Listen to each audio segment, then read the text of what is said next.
Listen, I'm going to tell you something that modern society desperately doesn't want you to know, and it's going to sound absolutely insane at first, but the ancient Stoics discovered a method 2,000 years ago that can literally rewire your brain's reward system in just 30 days. And I'm not talking about some pseudoscience garbage or motivational fluff. I'm talking about a systematic approach that Marcus Aurelius himself used to maintain absolute control over his impulses while ruling the entire Roman Empire. And here's the kicker that nobody tells you. The reason 97% of people fail at this challenge isn't because they lack willpower. It's because they're using completely backwards modern techniques that actually make the addiction stronger. But the Stoic method works differently because it doesn't rely on restriction.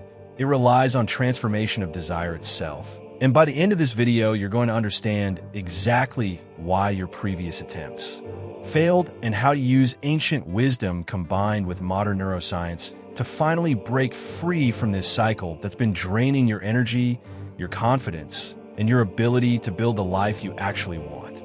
Now, before we dive into the 3 core principles that make this method actually work, I need to mention something crucial. If you're serious about rewiring your subconscious mind and breaking patterns that have been holding you back for years, I've put a link in the description to the Subconscious Millionaire System, which is the exact framework I use to reprogram my own mind for success. And it pairs incredibly well with what we're covering today, because both approaches work on the same fundamental principle of subconscious transformation rather than surface-level willpower. So check that out after this video if you want to go deeper. But right now, let's talk about why everything you've been told about this challenge is completely wrong. The first thing you need to understand is that the Stoics never approached self-control the way modern self-help gurus tell you to. And this is absolutely critical because Marcus Aurelius writes in his Meditations that the disciplined mind doesn't suppress desires. It transforms them through understanding their true nature. Which means that when you're sitting there trying to white-knuckle your way through urges by just saying no over and over again, you're actually strengthening the neural pathways associated with that behavior because you're keeping it at the center of your attention and creating a forbidden fruit dynamic that makes the desire exponentially stronger with each resistance. The Stoics understood something profound about human psychology that modern science is only now confirming through neuroplasticity research. Whatever you resist persists, and whatever you bring conscious awareness to without judgment eventually loses its power over you, which is why Epictetus taught his students to observe their impulses as external events rather than parts of their identity. Almost like watching clouds pass through the sky without grabbing onto them or pushing them away. Here's what's actually happening in your brain when you engage in this behavior. You're getting a massive dopamine spike that's approximately 200% higher than baseline, which is literally hijacking the same reward circuits that evolved to motivate you towards survival behaviors like eating and reproduction. But here's the devastating part that nobody talks about. Every time you get that artificial spike, your brain downregulates dopamine receptors to compensate, which means you need more and more stimulation to feel normal. And everything else in life that used to bring you joy, whether that's your work, your relationships, your hobbies, starts feeling dull and meaningless by comparison because your reward system has been completely recalibrated around this one supernormal stimulus. The Stoics called this being enslaved to pleasure, and they recognized that true freedom doesn't come from having access to unlimited pleasure. It comes from not being controlled by the need for it, which is a subtle but absolutely game-changing distinction that changes everything about how you approach this challenge. So let's get into the actual method. And the first core Stoic principle you need to internalize is the dichotomy of control, which Epictetus considered the foundation of all Stoic philosophy. And here's how it applies to this specific challenge. There are things within your control and things outside your control. And the moment you confuse the two, you've already lost before you've even started. Now, most people approach this challenge by trying to control the urges themselves, trying to make them go away, trying to never feel tempted, but that's fighting a battle in the wrong arena because the urges are not within your direct control. They're automatic responses generated by years of conditioning and neurological patterns that don't just disappear because you decided they should. So when you inevitably feel an urge and then feel like you've failed just because the urge appeared, you create this shame spiral that actually makes relapse more likely. Not lest here's what is within your control according to Stoic philosophy. Your judgments about the urges, your chosen responses to them, your environment, and the external triggers you expose yourself to, and most importantly, your fundamental understanding of what the urge actually represents versus what your brain is telling you it represents. Marcus Aurelius has this incredible technique in meditations where he practices seeing through the illusions of desire by describing things in their basic physical components rather than the stories his mind creates about them. And you can apply this exact same technique when an urge arises by asking yourself, what is this actually stripped of all the fantasy and anticipation my brain is adding to it? And when you really look at it objectively, you realize you're not actually craving the physical act itself. You're craving the temporary escape from discomfort, the brief moment where your mind goes blank and you don't have to deal with anxiety or boredom or loneliness or whatever uncomfortable emotion you've been avoiding. The Stoic approach says instead of running from that discomfort through the compulsive behavior, you turn directly toward it with curiosity and examine it. You ask, what is this feeling trying to tell me? What need is not being met in my life that I'm trying to fill with this artificial substitute? And this is where the real transformation happens because you're addressing the root cause rather than just managing symptoms. You're building genuine resilience and emotional capacity rather than just gritting your teeth and hoping the urges go away. Here's a practical framework. When an urge arises, instead of immediately reacting or immediately suppressing, you pause and you practice what the Stoics call prosoke, which means attention or mindfulness, and you simply observe the physical sensations in your body without the story. Notice where you feel tension, notice your breathing, notice the thoughts arising, and you remind yourself that this feeling, however intense, is temporary and will pass within approximately 15 to 20 minutes if you don't engage with it, which has been confirmed by modern research on urge surfing in addiction psychology. And speaking of reprogramming your subconscious responses, this is exactly why I recommend checking out the Subconscious Millionaire system that I linked in the description.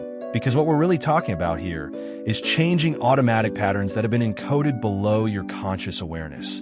And that system gives you the specific techniques for rewriting those subconscious programs in any area of your life, whether that's around money, relationships, productivity, or breaking addictive patterns like we're discussing today.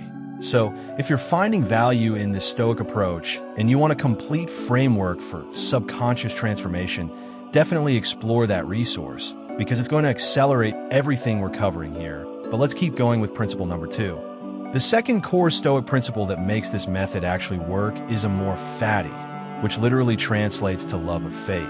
And this might sound completely counterintuitive when we're talking about changing behavior, but stay with me, because this is where most people's approach completely falls apart and why the Stoic method is so much more effective. Amor fati means embracing everything that happens, including your failures, your urges, your moments of weakness, not as obstacles to your progress, but as necessary parts of the path itself.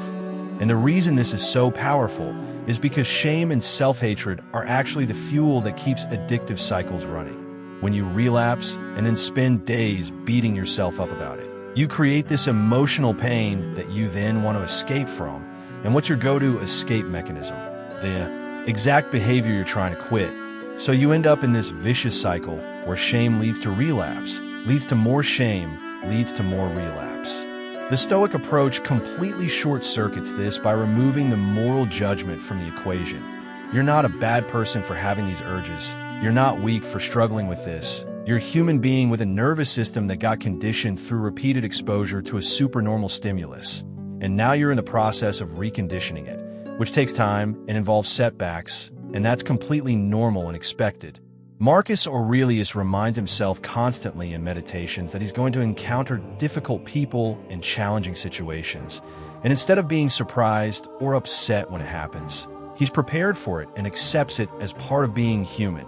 And you can apply this exact same mindset by expecting urges, expecting difficult moments, expecting that some days will be harder than others. And instead of seeing that as evidence that you're failing, seeing it as evidence that you're in the process, that you're doing the work. Here's a practical application. If you do relapse, the Stoic method says you immediately practice negative visualization in reverse. which means you acknowledge that it could have been worse. You could have binged for hours instead of once. You could have given up entirely instead of getting back on track. You could have never started this journey of self-improvement in the first place. And from that perspective of gratitude for where you are rather than shame for where you're not, you simply reset and continue. No drama, no self-flagellation, just a calm acknowledgement that you're human and you're learning. The Stoics also practiced voluntary discomfort to build resilience. Things like cold exposure, fasting, sleeping on hard surfaces. And the reason they did this wasn't to punish themselves, but to train their minds that discomfort is not an emergency that needs to be immediately fixed. And you can apply this principle by deliberately practicing sitting with uncomfortable emotions without reaching for your usual coping mechanisms. Maybe that's boredom, maybe that's anxiety, maybe that's loneliness. And instead of scrolling, instead of seeking stimulation, you just sit with it and prove to yourself that you can handle discomfort without needing to escape it, which fundamentally changes your relationship with urges because they're no longer this terrifying thing you have to avoid at all costs. They're just another form of temporary discomfort that you're capable of experiencing without reacting to. Now, the third and final Stoa principle that ties everything together is memento mori. Remember that you will die. And I know that sounds dark, but this is actually the most motivating and clarifying principle of all, because it forces you to ask the question that cuts through all the bullshit. If you only had 1 year left to live, would you spend even one more second of it trapped in this cycle? Would you waste your precious limited time on this planet chasing artificial dopamine hits that leave you feeling worse afterward? Or would you invest that time and energy into building something meaningful, into developing real skills, into forming genuine connections, into becoming the kind of person you actually respect? The Stoics meditated on death, not to be morbid, but to gain perspective on what actually matters. And when you really internalize the fact that your time here is finite and you don't know how much you have left, suddenly the short-term pleasure of the behavior seems absolutely trivial compared to the long-term cost. You start calculating in terms of opportunity cost rather than just immediate gratification. Every time you engage in this behavior, you're not just losing the 5 or 10 minutes it takes. You're losing the motivated state you could have been in for the next several hours or days. You're losing the clarity and energy you could have put toward your actual goals. You're losing a small piece of your self-respect and your belief in your own ability to control your life. Marcus Aurelius writes that you could leave life right now. Let that determine what you do and say and think. And this creates incredible urgency around not wasting your limited time on things that don't align with your values and vision for your life. So here's the practical application. Create a vivid vision of your ideal self. The person you're capable of becoming if you channel all this sexual energy into building something instead of depleting it. And the Stoics believe in something called oikiosis, which is this natural affinity we have for our own potential, meaning that we're naturally drawn toward becoming our best selves when we clearly see what that looks like. So write out in detail what your life looks like 6 months from now if you successfully channel this energy. What project have you built? What skills have you developed? What does your confidence look like? What do your relationships look like? And then contrast that with where you'll be 6 months from now if you stay stuck in this cycle, and use that gap as fuel whenever you feel your motivation wavering. The final piece of the memento mori practice is recognizing that every day you successfully navigate this challenge is a day you've lived with integrity, with self-respect, with alignment between your values and your actions, and that's worth more than any temporary pleasure, because that's the foundation of genuine self-esteem, not the fake self-esteem that comes from achievements or external validation, but the real kind that comes from knowing you are the kind of person who does what they say they're going to do even when it's difficult. Seneca says we suffer more in imagination than in reality, and the anticipation of how hard this challenge will be is almost always worse than the actual experience of doing it, especially once you get past the first week or two and your brain starts recalibrating. People report increased energy, better focus, more confidence, deeper voice, better eye contact. And while some of that might be placebo, a lot of it is real neurological changes happening as your dopamine system rebalances and you're no longer in a constant state of depletion. So let me bring this all together. The Stoic method for succeeding at this challenge is built on 3 foundational principles that work with your psychology rather than against it. First, the dichotomy of control, understanding that urges are not within your direct control, but your response to them is, and shifting your focus entirely to what you can actually influence, which is your environment, your judgments, and your chosen actions. Second, a more fatty, embracing the journey, including the difficult parts without shame or self-hatred, because shame is the fuel that keeps the addiction cycle running, and acceptance is what allows you to break free. And third, memento mori, using the awareness of your limited time to create urgency and perspective around not wasting your life trapped in cycles that don't serve your highest potential. This isn't about willpower, this isn't about restriction. This is about transformation of desire through understanding and conscious awareness. And if you combine these Stoic principles with the right subconscious reprogramming techniques, you create an absolutely unstoppable combination for breaking free from any pattern that's been holding you back. That's exactly why I created that link in the description to the Subconscious Millionaire System, because it gives you the complete framework for rewiring your subconscious mind around any goal, whether that's this challenge, building wealth, improving relationships, or any other area where you want to create lasting change at the deepest level. So make sure you check that out if you're serious about transformation and not just surface-level motivation. Remember that the ancient Stoics weren't perfect. They were human just like us, but they developed a philosophy that actually works in the real world because it's based on acceptance of reality rather than fighting against it. And 2,000 years later, these principles are still more effective than 99% of modern self-help because they address the root of human psychology rather than just treating symptoms. So take these 3 principles, apply them starting today, and watch how different this attempt feels compared to all your previous ones. And if this video helped you, make sure you subscribe because I'm breaking down ancient wisdom combined with modern strategy every single week to help you build the life you actually want instead of the one society tells you you should want.